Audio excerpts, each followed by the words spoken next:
Hello, hello, hello. Welcome back to A Fresh Stories book talk for fresh reads. We haven't really decided on a name, and quite honestly, I may never decide on a name. But I love to talk to authors, and we are so excited to have Anna here today. I've been following her writer's journey on social media for a long time. And then when she announced her book, I could not wait to pick it up because it is literally every single topic that I love to read about. So I'm going to let her introduce herself and her book. Anna, we are so happy to have you here. Hi, thank you so much for having me. I'm excited. Yeah, my name is Anna Rollins. I'm the author of the forthcoming memoir, Famished, on food, sex, and growing up as a good girl. My memoir examines the rhyming scripts of evangelical purity culture and diet culture. It combines reporting, research, and my own personal story to talk about how what women have learned about God and faith, how that affects their relationship with their bodies, either related to their relationship with food or their relationship with sex. Yeah, so that comes out December 9th and it's available for pre order now. Um, and yeah, thank you for having me. I'm excited to talk about it. First of all, what casual topics you chose for this book, Anna? Just like little simple things. It reminds me. So I have been on my own food and spiritual journey for I'm going to say my entire life, and it reminds me a little of the book Women, Food, and God. Right, where that was one of the first times. That was the first time I picked up that book. When I picked up that book, that I connected spirituality with food and body and sex, and you have combined this all into this beautiful, would you say it's like a memoir? What style book would you say this is? It's primarily a memoir. It's divided into three acts. There's girlhood, and it's the three acts are my personal journey. These components won't be relevant to every single woman, but they divide my personal journey. But then they're also like the scripts that girls are given in evangelical purity culture. So it's divided into girlhood, marriage, and motherhood. And so it's my personal story, but then the third act really includes a lot of reporting. I spoke to close to 50 women, and I connected with women in groups related to evangelical purity culture and diet culture, and I just asked them the question: how did what you were taught about like God and faith, how did that affect your relationship with your own body? And so that's really the reporting is really in the third act of the book. Fascinating. So I love all of that. What is it like to write publicly about those topics that are so kind of usually private? Yeah, it's so scary. I have been working on this book basically since I started college. So I was a creative writing major in undergrad, and then I focused on creative writing and linguistics in graduate school. I studied English, and I would like hint at these topics. Like I would write something for like a poetry class, and I'd put a line in there, which was what I really wanted to talk about, and then I would, like dart off into something totally different because it was just way too vulnerable to talk about these very private things. Yeah.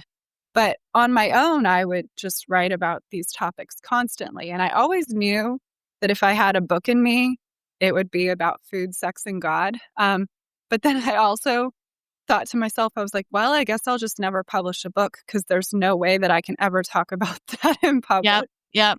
Um, and so, I mean, I taught English in academia for almost 15 years.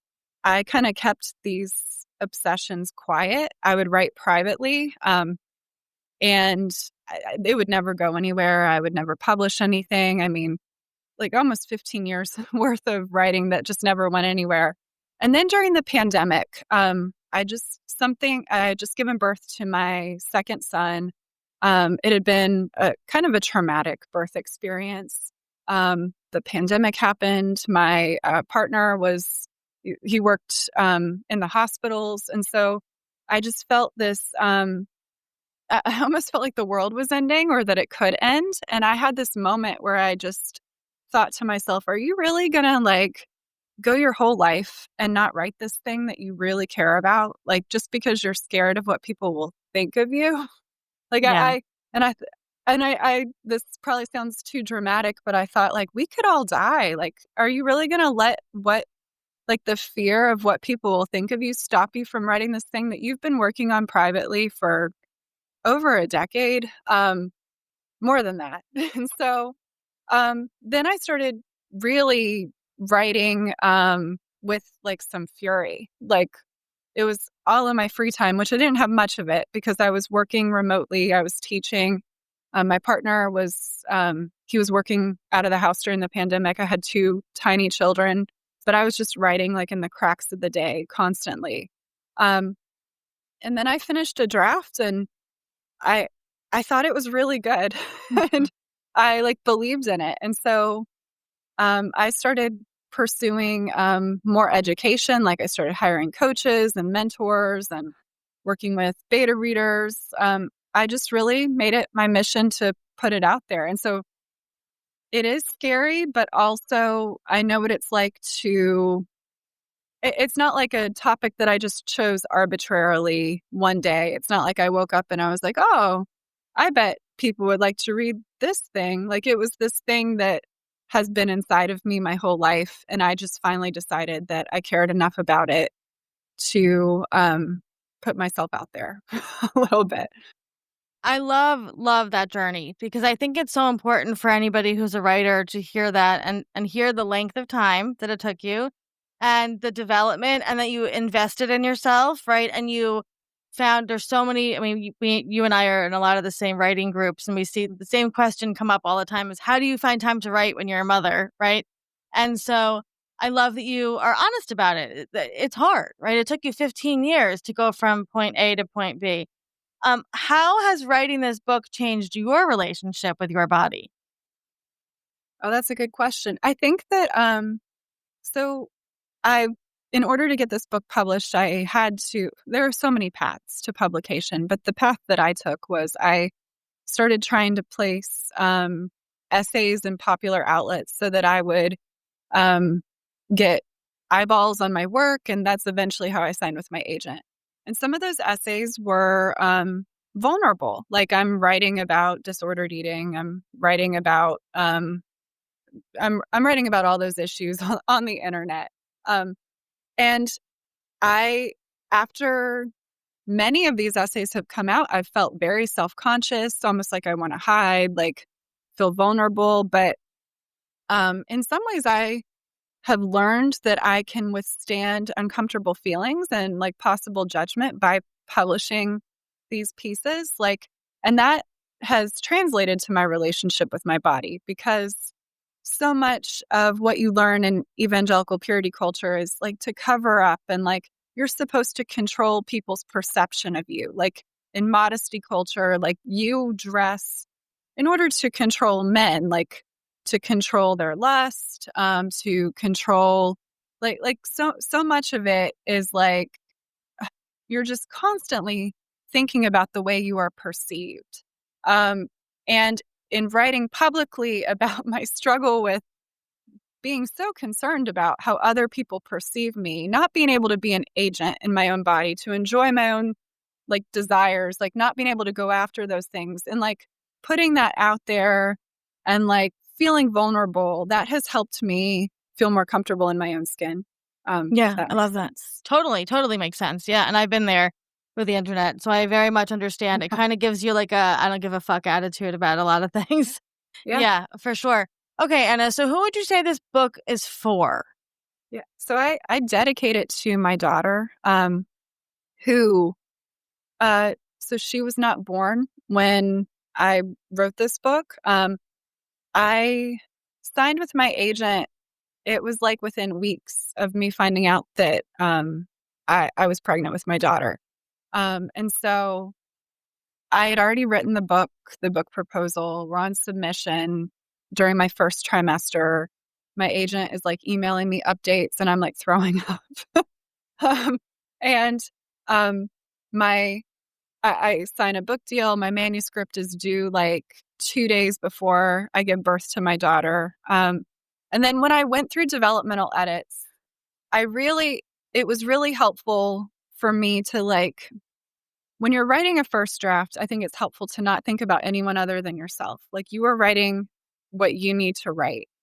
Um, but then once you go through edits, you're thinking about who is this for? Um, and I had this kind of epiphany. Like I was working in academia at the time, and I wanted to get the approval of people who were not giving me approval. And I had this moment where I realized, I was like, oh, I'm not writing my book for these people. These people are, they could be, anyone can pick it up, but these people are not my target audience. Like, I had this moment where I was like, this book is not for like an old progressive man. This book is for women who grew up in the 90s and early 2000s who experienced like post feminism and the girl boss era where you were told to like, there's this constant feedback that you are being watched, you are being surveilled, you need to hustle, you need to work hard. And if you're an evangelical purity culture, that's happening there too, except it's happening like you need to hustle in your relationship with God. Like, um, I'm writing this book for those women. And so as I was revising, um, I just kept thinking, I had my daughter, she was tiny, she's napping on my chest. Like, I just kept thinking, what do I want her to read 20 years from now? And that really was like this great filter to have as I'm going through the editing process. Mm, So obviously she didn't grow up in the 90s and 2000s, but a lot of stuff is repeating in history. Like she might be going through some of the things that we went through in the 90s and 2000s. yeah. Oh, Yeah, yeah. yeah. Before we let you go, I know there's a lot of people who are listening who have a memoir inside of them and they are scared. Myself, I'm asking for a friend, the friend being me, that they're scared to put themselves into the world and be honest and vulnerable. What would you say to those people? I think you write a draft for yourself before you. I don't know if for me it was helpful to not really show many people, to kind of keep it private. My own, like I didn't tell people for a very, very long time, years, that I was working on something. I don't think you necessarily have to go years, but um it was helpful for me to know that what I was writing, no one had to see it at the beginning. Um and then you go through like the process, like you reach out to trusted readers, and these don't necessarily have to be friends.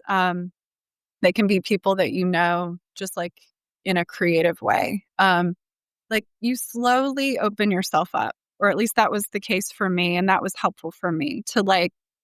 First, it's this tiny circle, and then it's these professionals that I hire to give me feedback, and then it's my agent, my editor, and you're slowly opening yourself up, and you revise with that in mind too. Like there are things that I cut out of my memoir, um like about my children. I realized that there were Hmm. some stories that I was sharing in that first draft that I needed to get out there, and they did not need to be in the final draft. Like, and that was okay. Like I needed to write that in order to get what I have now. And so think don't try, if you can, try to not put so much pressure on that first draft. Like, and don't feel like just because you've written it, that means that everyone's going to see it. Maybe you need to write it for yourself so that you can get to the draft that everyone will see.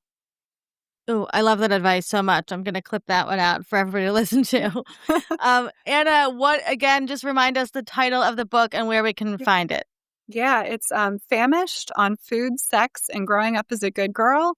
And it's available for pre-order now. You can go to Bookshop, Barnes& and Noble, and Amazon.